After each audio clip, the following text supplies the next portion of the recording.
Nouveau journal sur EDN TV, bienvenue à tous. Voici les titres de cette édition. Sous les feux de l'actualité, l'achèvement du Salon national de l'artisanat du Bénin, c'est ce mardi qu'il s'est achevé, non sans avoir proposé à ses visiteurs pendant une dizaine de jours des produits issus des branches de l'agroalimentaire, de l'électronique et de l'artisanat d'art. Abidjan accueille dès ce 29 novembre le sommet Union africaine-Union européenne. 83 chefs d'État et de gouvernement des pays africains et européens sont attendus à ce 5e sommet du genre.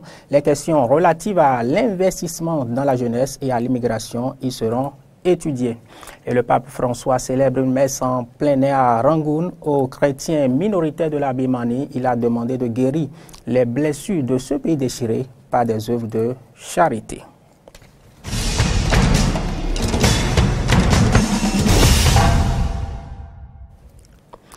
C'en est fini pour le Salon national de l'artisanat du Bénin. Le SNAB s'est achevé officiellement ce mardi après une dizaine de jours d'exposition de produits artisanaux issus de l'agroalimentaire, de l'ameublement et de l'artisanat d'art, entre autres. Cette édition fut celle aussi de la reconnaissance du mérite de certains artisans. Et le vendredi 17 novembre 2017 est lancé officiellement le lundi 20 novembre 2017. Le Salon national de l'artisanat du Bénin a connu son épilogue ce mardi 28 novembre 2017 au cours d'une cérémonie de clôture sur l'esplanade extérieure du stade général Mathieu Kérékou. C'était en présence du directeur de l'artisanat et des organisations professionnelles représentant du ministre des Petites et Moyennes Entreprises et de la promotion de l'emploi, des cadres intervenant dans l'artisanat béninois, des présidents d'associations de l'artisanat, des exposants et des artisans. Pour Imoru Sofiano, président du comité d'organisation, l'important est de tirer des enseignements de cette 17e édition du Salon national de l'artisanat du Bénin. Nous tirons tous les enseignements de cette présente organisation au cours de la séance d'évaluation qui nous permettra de mettre en évidence les forces et les faiblesses afin de pouvoir prendre la mesure des enjeux. Monsieur le représentant du ministre, nous voudrions dire et redire ici toute notre gratitude à l'implication de son Excellence, Monsieur le ministre, bien qu'il ait pris le train en marche. Nous voudrions à travers lui remercier le gouvernement béninois et le président de la République pour l'appui financier apporté et qui a rendu possible l'organisation de la 17e édition du Salon national des artisans du Bénin. L'innovation de cette 17e édition du SNAB est le concours initié par l'équipe d'organisation afin de primer les meilleures œuvres artisanales qui y seront présentées. Joyano Amouzou, président du jury, revient sur les 6 catégories du concours. Les œuvres déposées pour la compétition concernent 6 grandes activités, notamment agroalimentaire, alimentation et restauration, métaux, conditions mécaniques, moyens assimilés, textile, ameublement puis éco, hygiène corporelle, artisanat d'art et décoration. Au total, dans les 6 grandes activités, 28 œuvres ont été déposées pour compétir. Pour Kazmi Degbe, directeur de l'artisanat et des organisations professionnelles et représentant du ministre, le SNAB 2017 a été une occasion pour l'ensemble des Béninois de toucher du doigt les œuvres artisanales fabriquées au Bénin. Il aura été, pour bon nombre de nos concitoyens et de curieux de tous l'horizon, l'occasion de toucher du doigt, d'admirer les merveilles et création de notre artisanat et surtout d'en apprécier l'originalité et l'authenticité. Je profite de l'occasion pour vous exhorter à poursuivre sans relâche vos efforts dans la voie de l'amélioration de la qualité de vos œuvres. À toutes celles et à tous ceux à qui la chance n'aura pas exceptionnellement souri ce jour, je vous demande de faire preuve de maturité, de dignité et de fair play et vous invite à plus d'ardeur au travail et à continuer d'avoir confiance en votre génie créateur. L'édition 2017 du Salon national de l'artisanat du Bénin aura été une réussite, mais certaines recommandations ont été faites, parmi lesquelles nous pouvons citer la mise en place du mécanisme d'accompagnement des produits des artisans sur le marché dans l'agroalimentaire. Ainsi, nous assurons une visibilité absolue des entreprises artisanales. Rendez-vous donc 2018. Un sujet, vous l'avez remarqué, de Cano François Humbert-Hinton et Fiacre Voitan. Ce 28 novembre, il met également avec le lancement du programme de renforcement des structures centrales de gouvernance. C'est un projet, vous allez l'entendre, qui vise à renforcer les structures décentralisées pour une meilleure gestion des finances publiques. Frédéric Seplan, Fiacre Voitan. Programme de renforcement des structures centrales de gouvernance. C'est ce projet phare du gouvernement qui a été lancé ce mardi 28 novembre 2017 à l'Est primature du Bénin. Il s'agit d'un outil qui consiste à renforcer les structures décentralisées pour une meilleure gestion des finances publiques. Le directeur général de l'Agence des services et systèmes de l'information et la ministre de l'économie numérique ont présenté à l'assistance quelques moyens pour parvenir à la réalisation de ce projet et les résultats attendus. La création d'un réseau métropolitain en fibre optique à Cotonou pour relier au moins 50 sites administratifs. La construction d'un data center, donc un centre de données national, et un centre de données également pour le ministère de l'économie et des finances plus spécifiquement. L'interconnexion de nos communes, donc de nos 77 communes, recettes perception et d'autres sites départementaux. Nous pourrons sur la base donc de ce réseau et de ce centre de données mettre des applications, des services en direction de la population, en direction de l'administration, en direction des recettes perception, en direction donc des centres de santé, etc., sur toute l'étendue du territoire. Nous pourrons avoir par exemple un pensionné qui, au lieu de venir à Cotonou toucher sa retraite, peut le faire à partir donc de son village, de sa commune. Cet important projet prévoit également d'autres actions d'envergure. Le déploiement de services comme la téléphonie sur IP et l'optimisation et la généralisation du déploiement de systèmes de gestion des marchés publics et bien évidemment l'interconnexion des directions départementales des marchés publics. Le chef de l'État, n'importe quel ministre, les autorités à n'importe quel niveau pourront, sans se déplacer, sans attendre, en temps réel, avoir des tableaux de bord leur montrant le niveau de gestion des finances publiques, les marchés qui ont été passés, les résultats, les impacts sur les populations. Le programme de renforcement des structures centrales de gouvernance est financé par la fondation allemande KfW à hauteur de 6 559 570 000 francs CFA et 2 3 700 000 francs CFA pour la contrepartie du budget national, a rappelé la ministre d'éthique. Session budgétaire à présent, c'est la période de présentation à l'Assemblée nationale des projets de budget des institutions de la République. Lundi dernier, c'est le médiateur de la République qui a exposé le sien. Il est estimé à 395 millions de francs CFA. C'est un petit budget à en croire.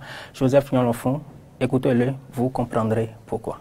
Il s'agit d'un petit budget, 395 millions. Et c'est pour cela que je vous dis que c'est un tout petit budget par rapport au budget des grandes institutions que vous avez eu à connaître. C'est un petit budget.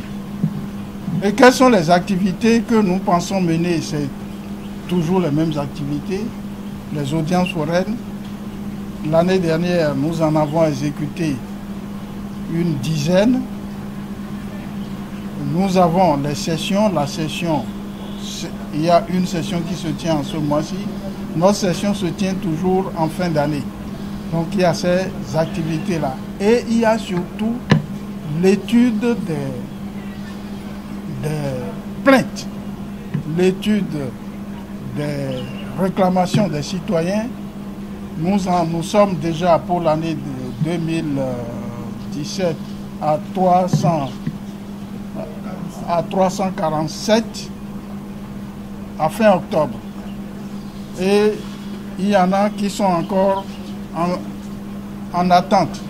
Donc, c'est ces activités que nous allons poursuivre Et je suis sûr qu'avec les audiences foraines que nous avons organisées, que nous avons tenues, avec les sensibilisations que nous organisons, j'ai la certitude que nous aurons plus de plaintes, plus de réclamations pour l'année 2018, parce que nous avons la suite que génèrent nos séances de travail à l'intérieur du pays. Devant la commission budgétaire aussi ce lundi, le ministre des Petites et Moyennes Entreprises et de l'Emploi des Jeunes, Modeste Kérékou, a dévoilé son budget de plus de 15 milliards de francs CFA. Il nous le justifie, propos recueillis par Amen Didier Ompenoudji et Romaric Devoché. Nous venons de présenter le projet de budget gestion 2018 du ministère des Petites et Moyennes Entreprises et de la promotion de l'emploi. Ce budget s'élève à la somme de 15 milliards 44 millions 328 000 francs. C'est composé, disons, en deux grandes masses, ce que nous appelons les dépenses de fonctionnement et les dépenses en capital pour près de 10 milliards 241 millions 424 000 francs. Les dépenses en capital connues encore sous l'appellation de PIP, qui sont, j'allais dire, les dépenses qui permettent vraiment d'impacter les cibles que nous avons à adresser. Elles sont au nombre de 3 pour cet important département ministériel que j'ai l'honneur de diriger depuis, disons, le 27 octobre dernier, notamment la promotion des petites et moyennes entreprises, l'artisanat et la promotion de l'emploi. Ce que nous aurons à faire, disons, pour 2018, à la vérité, il s'agira juste de poursuivre les réformes qui sont en cours, qui sont engagées dans notre pays depuis le 6 avril 2016 par le président Patrice Talon. Vous savez, j'ai la charge d'un ministère qui est sensible et dont les résultats devront se mesurer très rapidement. Mais le quinquennat en cours, le quinquennat du président Patrice Talon, est un quinquennat de réforme et de transformation structurelle de notre pays. Justice, de nouvelles perspectives s'ouvrent pour la lutte contre la criminalité au Bénin. Un stage à lui apporte nouveau profit de 18 agents des forces de l'ordre su tenir l'identification criminelle. Désormais, les scènes de crime ne devraient plus avoir aucun secret pour ces stagiaires de la 25e promotion, tant on leur apprend à rechercher et exploiter les traces et indices laissés sur ces scènes afin d'en identifier leurs auteurs. Laurent Toninques et Frédéric Fiorcy ont suivi une simulation à ce propos. Voici ce qu'ils en disent. Nous sommes à l'École nationale de la gendarmerie. Ici se déroule depuis le 13 novembre dernier le stage de technicien en identification criminelle sous la responsabilité du Centre de perfectionnement de police judiciaire. Ce matin, les stagiaires de la 25e promotion sont face à un exercice pratique. Une simulation dont nous parle le lieutenant Constant Renvou, un des instructeurs. C'est une simulation. Il y a une jeune fille américaine logée dans l'enceinte de l'École nationale de la gendarmerie et qui a été retrouvée assassinée dans son studio ce matin. Et comme l'auteur n'est pas encore identifié, c'est normal qu'on invite les techniciens en identification criminelle pour procéder aux constatations afin d'identifier l'auteur des faits en recherchant, en exploitant les traces et indices laissés par cet individu sur les lieux et également les traces que l'individu pourrait emporter avec lui. La police technique et scientifique fonctionne sur un modèle défini et une méthodologie. Après constat et connaissance des faits, les techniciens sont appelés à mettre en pratique la méthodologie appropriée, pouvant leur permettre d'avoir un résultat et même de reconstituer une scène de crime. Ainsi, du portail de l'école de la gendarmerie nationale à ce dortoir qui fait office de scène de crime, les éléments en formation font leur pratique. Donc dans notre simulation, on est resté dans l'esprit que une dame, celle que vous êtes en train de voir dans le lit là, a été assassinée par certainement un copain. Il y a deux groupes de traces, des traces qui sont des traces rougeâtres qui donnent l'orientation extérieure, qui sortent quoi. C'est-à-dire que l'intéressé aurait piétiné ces liquides là et est reparti. Donc quand il a fini de causer son acte, d'assassiner la fille, il a eu la chance certainement de piétiner le liquide rougeâtre que nous sommes en train de voir. Les techniciens en identification criminelle, une fois sur le terrain, sont appelés à faire la part des traces et identifier à qui appartiennent ces traces observées. Vu le matériel déployé pour cet exercice pratique, il convient de se demander si les unités de sécurité disposent de matériel disponible pour mener à bien les enquêtes sur le terrain. Le capitaine Sébastien Quintonou, directeur des études du CPPJ, nous rassure. Le matériel réside bel et bien sûr dans les unités. Actuellement, il y a une réorganisation des unités, surtout à la gendarmerie, où nous avons créé des sessions de recherche. Et dans ces sessions de recherche, nous avons des cellules d'identification criminelle qui sont bel et bien dotées de ces matériels pour faire le travail. Pareil aussi au niveau de la police, où ils ont aussi dans chaque commissariat central des unités de PTS pour faire le travail. L'objectif de cette formation, selon le chef d'escadron André Togbede, directeur du CPPJ, est de pouvoir outiller les gendarmes et les policiers de façon à exploiter les progrès scientifiques et technologiques de sorte à identifier les criminels. L'aveu, je l'ai souvent dit, n'est plus seulement suffisant en matière d'enquête. L'aveu n'est pas forcément la preuve suffisante aujourd'hui. Quelqu'un qui avoue aujourd'hui, demain, peut changer sa parole. Or, il faut confondre les criminels par des preuves. C'est cela ce que nous sommes en train de faire ici au profit de nos agents. Leur donner la capacité, les techniques pour pouvoir détecter véritablement les auteurs des crimes qu'ils sont appelés à connaître et par rapport auxquels ils doivent enquêter. Cette 25e promotion est composée de 18 agents de la police et de la gendarmerie sur lesquels les forces armées béninoises peuvent s'appuyer désormais pour la manifestation de la vérité en cas de crime. Le centre de perfectionnement de police judiciaire a déjà formé au profit de 24 pays africains d'expression française plus de 3000 gendarmes et policiers. Le stage de cette année prend fin le 22 décembre prochain. Sous les feux de l'actualité également, la visite du port sec de Parakou par des opérateurs économiques nigériens. Ils ont découvert ces installations portuaires et se rêvent déjà en utilisateurs de ce port. Entièrement achevé et désormais accessible par cette voie qui le relie à la route inter-État numéro 2, le port sec de Parakou n'attend que d'être mis en service. C'est pour s'en assurer et évaluer ses potentialités qu'une importante délégation constituée d'opérateurs économiques nigériens a décidé de visiter le site ce 26 novembre 2017. Conduit par Lazare Nyolofin, directeur de PIC International SA, société en charge de la réalisation des travaux, ces représentants de la Chambre de commerce du Niger, responsables du patronat, importateurs et exportateurs, représentants de transporteurs se sont fait expliquer dans un premier temps les motivations d'un port sec à Parakou. Parakou, vous pouvez desservir aussi bien le Niger que le Burkina Faso, que le nord-est du Mali et que le nord du Nigeria. Donc c'est une ville carrefour. C'est pour ça que le promoteur a dit je commence par là parce que je pense que c'est le projet intégrateur dont on a le plus besoin tout de suite. Présentation globale de la structure du port sec par le directeur technique Didier Sacramento, question de divers ordres relatives aux dispositions juridiques, à la représentation de la circulation des camions, à l'implantation des structures bancaires, au coût des futures prestations. Les échanges ont tourné autour des propositions faites par plusieurs membres de la délégation nigérienne. Pour les opérateurs économiques du Niger et d'autres pays d'ailleurs, ce qui est important, c'est la célérité et le coût. Et pour tous les ports d'ailleurs, c'est ça les deux paramètres dont il faut tenir absolument compte. Et nous avons beaucoup discuté de cela. Nous pensons que c'est sur ces paramètres-là qu'il faut mettre l'accent. Vous êtes ambitieux. Nous pensons que ce port-là va être fait pour les pays de l'Interland. La ville de Parakou, géographiquement, elle est bien située. Elle est bien située et ça va aussi dans l'intérêt des importateurs nigériens.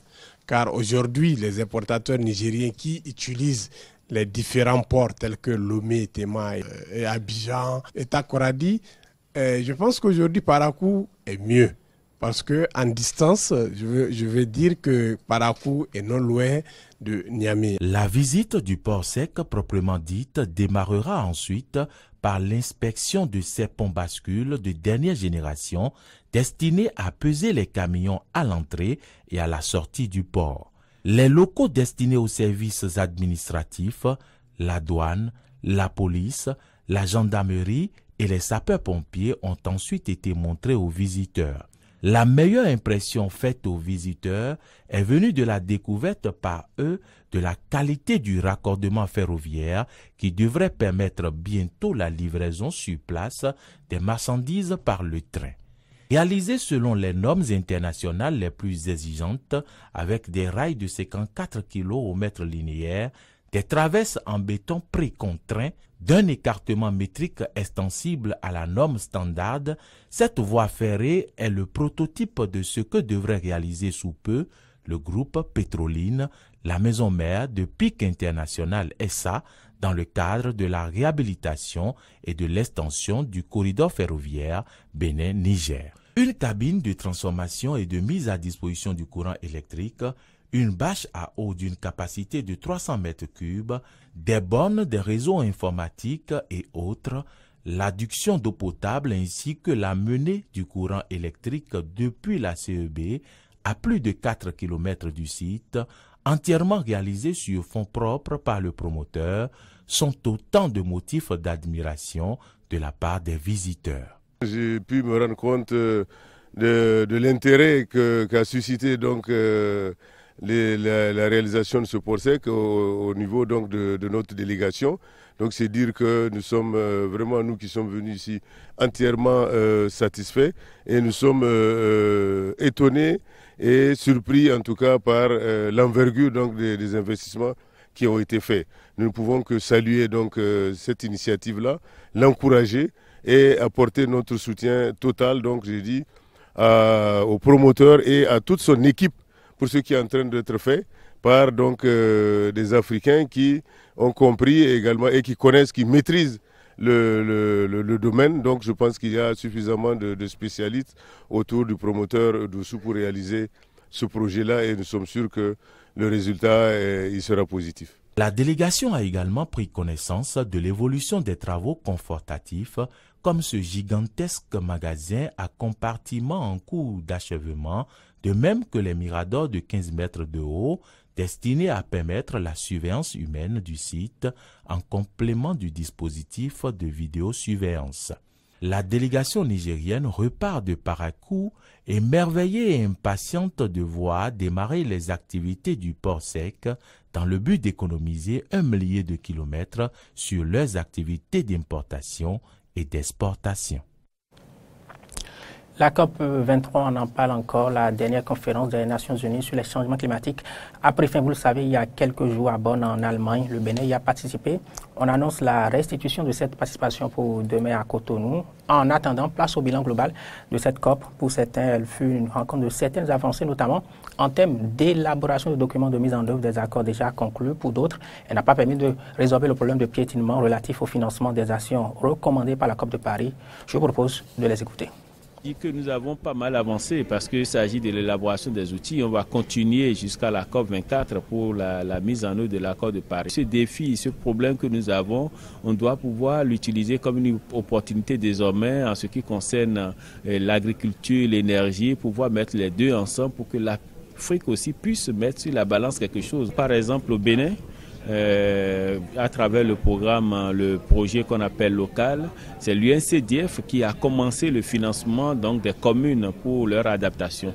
Mais il y a le Fonds national pour l'environnement et le climat qui aujourd'hui aussi injecte plus de la moitié donc du budget pour ce qui concerne l'adaptation de ces villes du Nord au changement climatique. On a pu montrer que le Bénin dépasse donc les 50% donc de mobilisation de ressources. On se rend compte que dans les négociations, certains aspects comme le financement n'évoluent pas au même rythme que les autres.